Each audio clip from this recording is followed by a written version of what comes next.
Assalamualaikum warahmatullahi wabarakatuh. Jumpa lagi di channel Silva. Pada hari ini kita akan coba membuat ekoenzim untuk skala rumah tangga, dimana untuk pembuatan ekoenzim ini kita tidak hanya memanfaatkan sisa bahan organiknya di dapur, tapi juga kita menggunakan sisa bahan anorganik dari rumah kita. Yang dimaksud sisa bahan organik di sini adalah wadahnya. Di sini kita menggunakan kemasan minyak, bekas minyak, atau bisa juga bekas sabun, cuci piring, sabun mandi dan lain-lainnya. Di sini kita gunakan bekas minyak ya. Nah, untuk menggunakan pembuatan ekoenzim ini kita juga menggunakan sisa bahan organik, yaitu air. Ini air cucian beras 1 liter.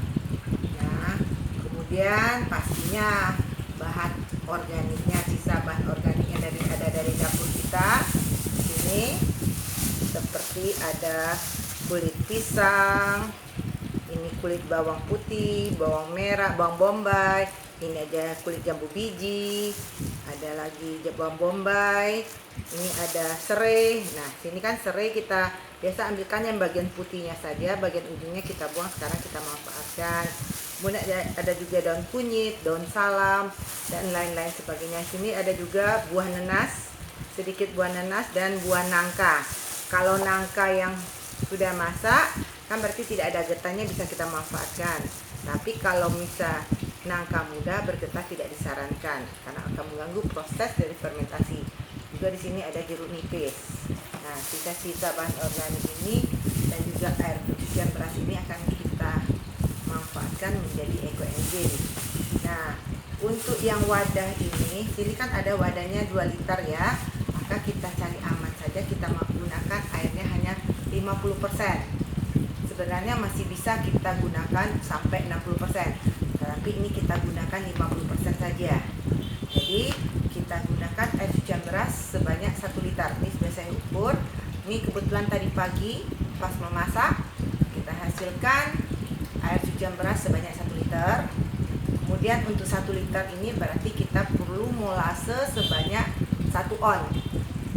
Dan sisa bahan organiknya kita butuhkan 3 on. Karena sebagai syaratnya untuk ekoenzim ini adalah 1 bagian dari molase, 3 bagian bahan organik, sisa bahan organik, dan 10 bagian air.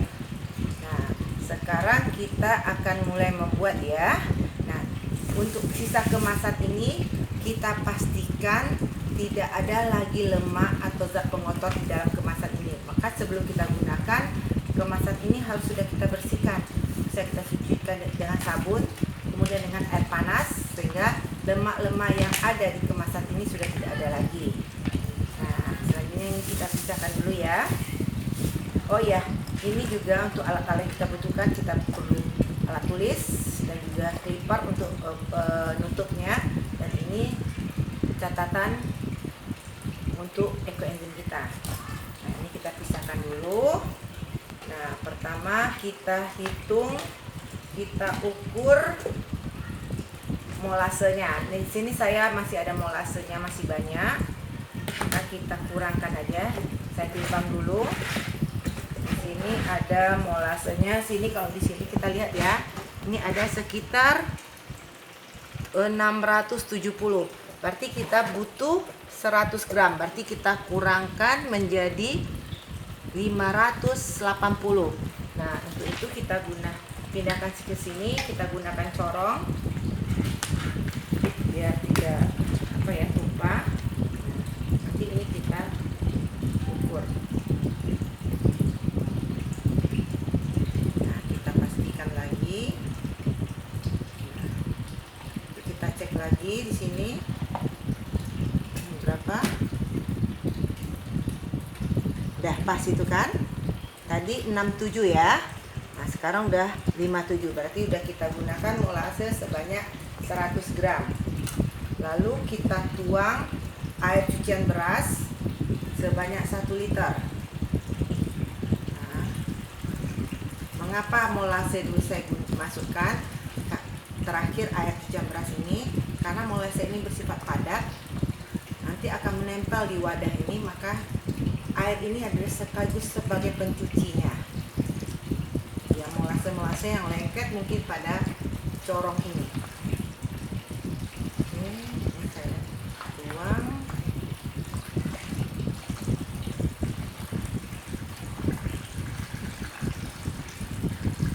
1 liter.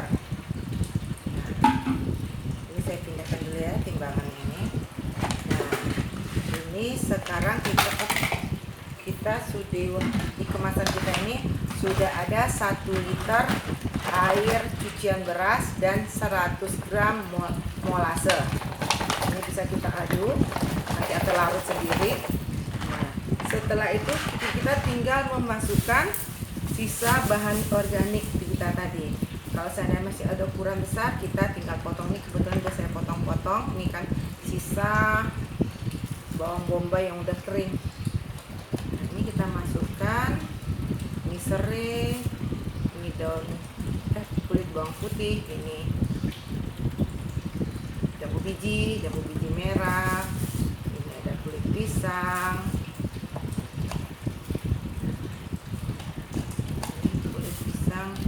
ini kulit bawang bombay. Nah, semua ini kita masukkan. Nah, sekarang sisa bahan organik kita sudah tercampur ke larutan molase dan air tadi. Nah, sekarang pada posisi ini kita sudah memasukkan sisa bahan organik kita ke dalam larutan molase dan air cucian beras ya tadi kita gunakan ya. Nah, sekarang kalau ini sudah selesai kita aduk, lalu kita tinggal tutup.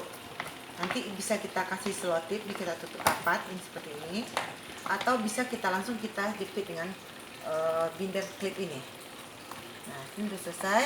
Dan satu lagi jangan lupa kita masuk buat catatannya, ini proses apa yang kita lakukan buat hari ini. Jadi ini ada kan kita ada informasi sini, ada 1 ons molase, 3 ons sisa bahan organik dan 1 liter air.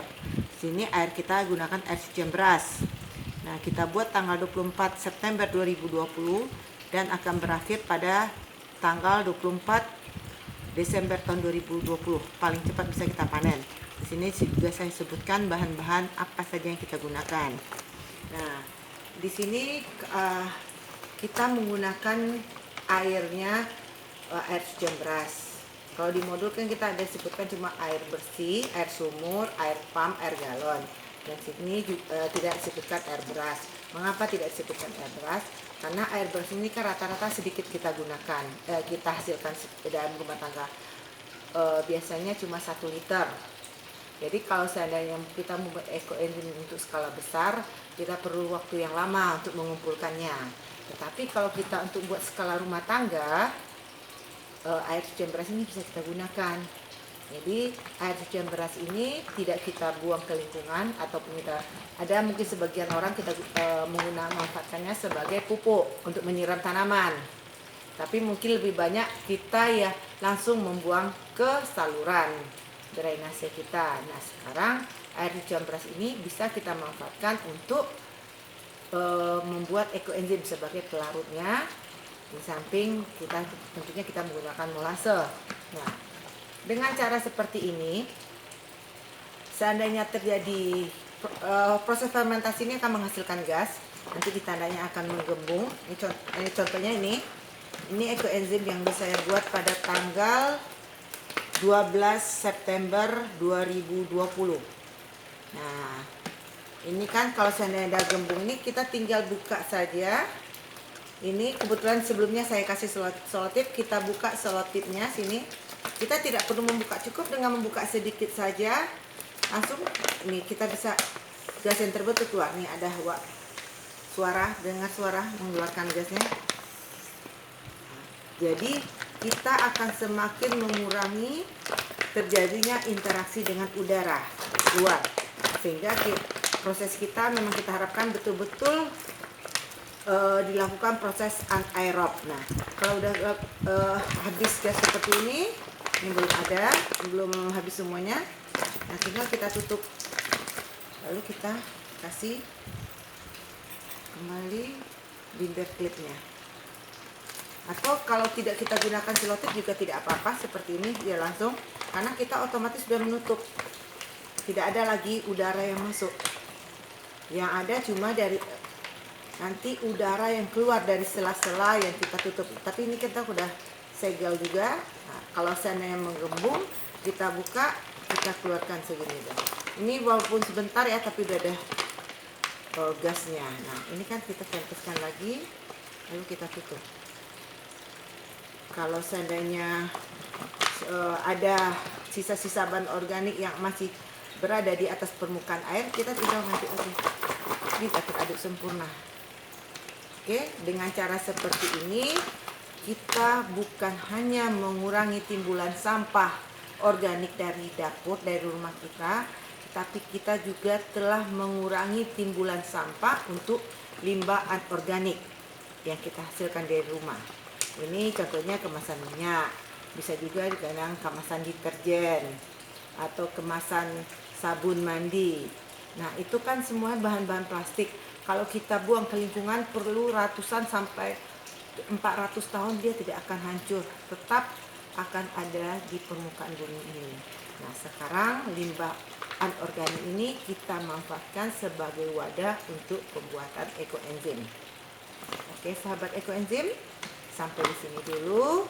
Selamat mencoba dan jangan ragu untuk tidak membuat ekoenzim. Sudah saatnya kita bergerak semua dalam rangka menyelamatkan bumi. Karena membuat ekoenzim sangat mudah, sangat simpel, tetapi manfaatnya yang kita rasakan baik untuk diri kita sendiri maupun lingkungan dan khususnya bumi akan sangat banyak sekali. Oke, sampai jumpa lagi sahabat ekoenzim. Ini ekoenzim. Dadah.